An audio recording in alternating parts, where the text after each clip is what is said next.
để từ nhà tôi cho tên nó ta ta chỉ mà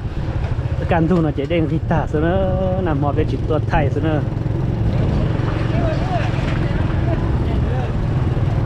để nhà tên nó tăng cho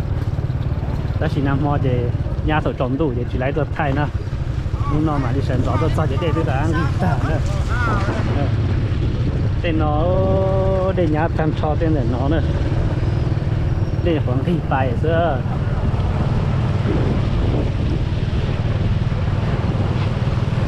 ban trò để đây nhá ta thì nó có tên nó chống là nó để kế nó ta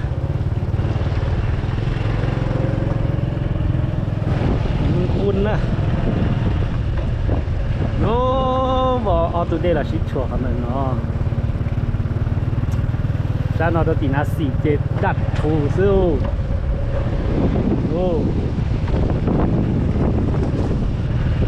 nhà ta không theo tên nó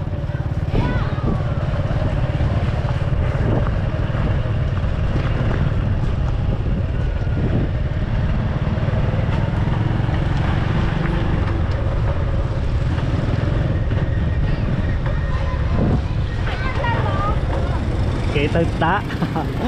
thì có cái của anh chỗ bao dễ đâu siêu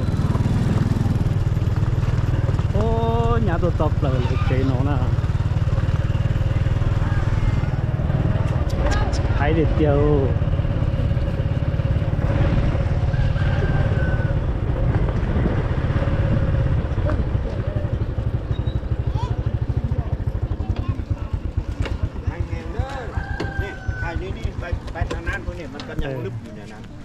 cái này mình sai sao tao nó đểไปเวียงไปจีเต้าเด้อไปจีไรเวียงจันทร์เหรอเด้อแต่สิน้องล่ะทางไปเวียงจันทร์ถือว่าขาดเธอน้ำท่วมหมดอย่างนี้แหละ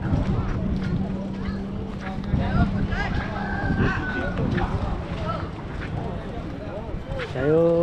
ต่อเด็ดเตี้ย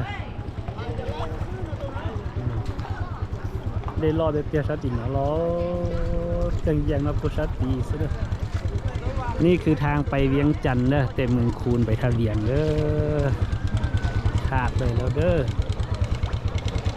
เต็มแต่ขี้ตมเด้อดิขี้ตมแล้วเด้อบุแม่นน้ำแล้วนี่นะ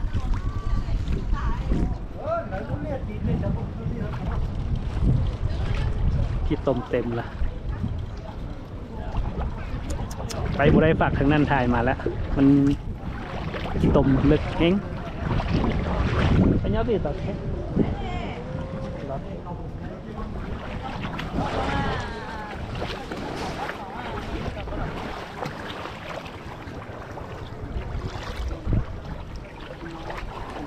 vừa lên gì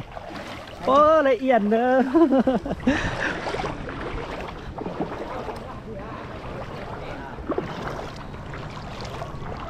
มึงนี่คือเส้นทางหนึ่งดี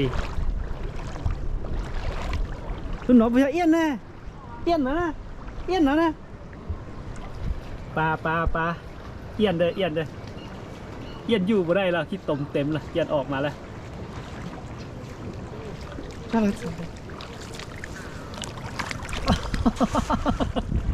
พุทธเลยโอ้เอี้ยนปลากระหลายเด้อ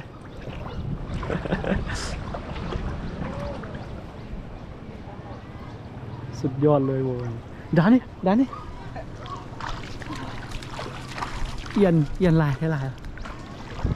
เด็กน้อยเขาจะเอามาเอาเอียนไปเอียนลายไทยปลาก็หลายเอียนก็หลายมันขี้ตมละปลากับเอียนมันไปบุเป็นแล้วเดี๋ยวนี้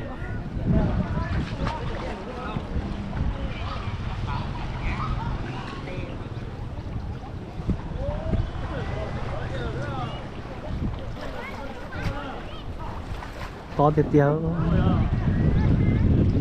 ทั้งนี้บนเลิกปานใดแต่ว่าภาคทางนั้นมันเที่ยวไปได้มันเลิกก่อนหัวละ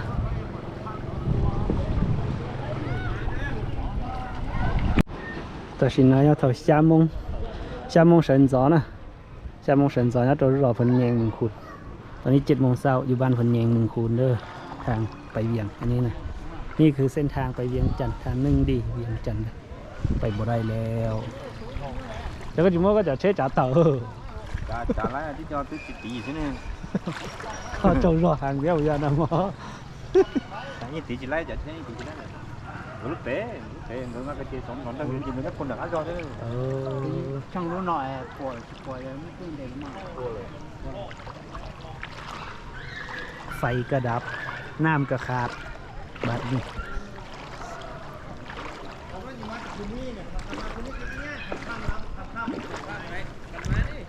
ทางเวียงจันทน์อันนี้นะทางหนึ่งดีไปเวียง ข้ามโขนได้ย่างได้เหรอ นี่คือสภาพน้ำท่วมทางอยู่เมืองคูนทางหนึ่งดีไปเวียงจันทน์เด้อตัวนี้ตัวทางหนึ่งดีเมืองคูนหาทาเวียงวันนี้นะบ้านพลเยงเด้อทางบสามารถเที่ยวได้ตอนนี้7 โมงเช้าเด้อปากทางนั้นลึบหัวพุ่นละนี่รถไฟฟ้าลาวมารถไฟก็ยังไปบ่ได้จอดอยู่นี่ปากทางนั้นเลิกรถนี่น้ำเม่นมาทางพุ่นปากทางนั้นพุ่นสายน้ำแท้แล้วมันลึกมาฮอตทีมันไหลออกบ่ทันน้ำมาหลายคนนี่คือสภาพน้ำท่วมฮานเขาเจ้าตอนดึกๆเมื่อคืนนี้ตอนดึกๆแม่นแถวนี้แม่นเพียงเพียงบ้าพี่แล้วแถวนี้แต่ว่าตอนเช้านี่มันน้ำก็ลงหลายเติบแล้วท่วมมืดดินแถวนี้แต่ตอนเช้าตื่นมานี่มันก็ลุดลงหลายเติบนี่คือสภาพทางหนึ่งดีเมืองคูนหาทะเวียงเลิกดีๆ น้ำท่วมไม่แถวนี้ท่วมมืด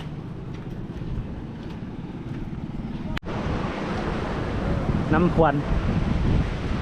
เรามุงก็สบายหน่อยเจน้ำมอญาเกี่ยวกับช่อหน่อยเนาะแล้วชิมาเด้งติดตาเสื้อได้รอดเดียวน้ำควันเราดูหลงว่าจังเกลียเนาะเรามุโจฉันน่ะเนาะตัวเดน้ำนิ้วน้ำควันเรามุชิ้นเจ้าเนาะ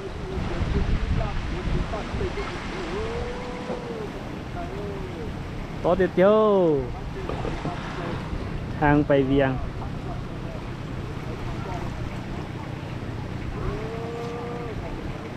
เจ๋งเวียงเนอะรุ่นเจ๋งนะขอชักเปลือยแท้สิไป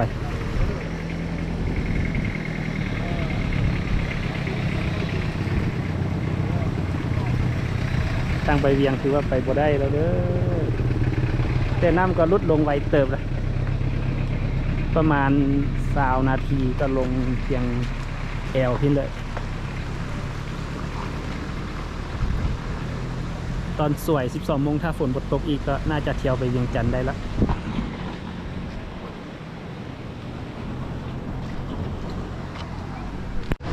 อันนี้คือทางไปเมืองหมอกเมืองคูนไปเมืองหมอกเด้อท่วมยุบแต่ยังเที่ยวได้อยู่เพราะว่าตอนเช้านี่น้ำก็ลงหลายเติบตอนดึกๆตอนเช้านี่มันที่ขัวพี่ลึกมดกันแต่ว่าตอนนี้ก็ลงไปหลายเติบรถจักรก็เที่ยวได้แล้วก็เมื่อบ้านเรือนประชาชนแถวนี้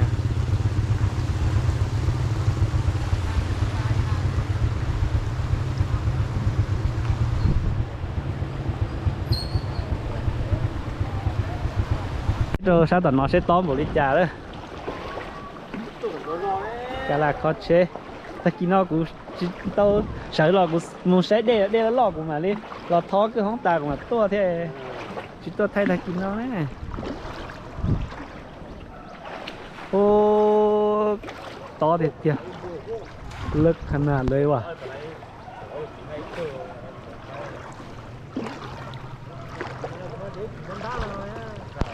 to hàng ơ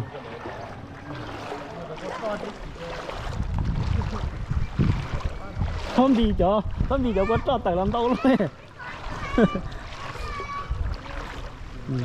sao tao nó to cái kia liền nè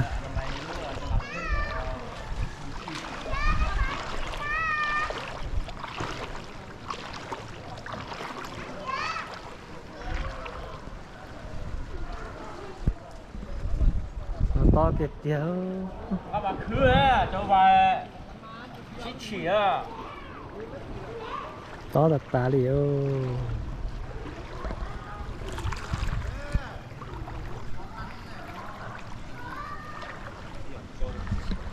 แต่สิน้อยยัง3 โมงเช้าจ้อเนอะ